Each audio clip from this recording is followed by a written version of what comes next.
சொத்துக்களை விற்கையில் வரி கட்ட வேண்டுமா? குறைந்தது 2 ஆண்டுகள் முன்பு வாங்கிய சொத்துக்களை விற்கும்போது நீண்ட கால மூலதன ஆதாய வரி LTCG கட்ட வேண்டும்.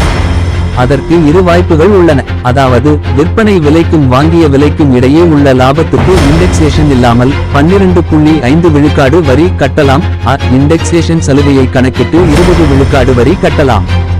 எது உங்களுக்கு ஏதுவாக இருக்கிறது என கணக்கிட்டு ஆடிட்டரிடம் ஆலோசித்து முடிவு செய்யுங்கள்.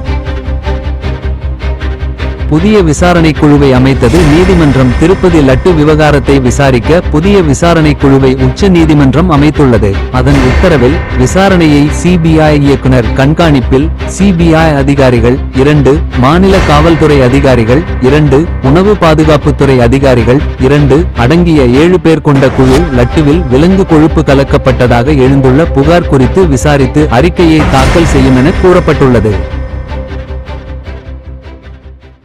அன்புக்கும் வெறுப்புக்கும் இடையே போர். ராகுல் இங்கு அன்புக்கும் வெறுப்புக்கும் இடையே போர் நடந்து வருவதாக ராகுல் காந்தி தெரிவித்துள்ளார். ஹரியானாவில் தேர்தல் பிரச்சாரத்தில் பேசிய அவர், காங்கிரஸ் ஒரு கொள்கை ரீதியான போரை எதிர்கொண்டு வருவதாகவும், ஒருபுறம் அரசியலமைப்பை அழிக்க நினைக்கும் கொள்கையும் மறுபுறம் அரசியலமைப்பை காக்கும் கொள்கையும் இருப்பதாகவும் கூறியுள்ளார். மேலும் பிரதமர் கோடீஸ்வரர்களுக்கான ஆட்சியை நடத்தி வருவதாகவும் விமர்சித்துள்ளார்.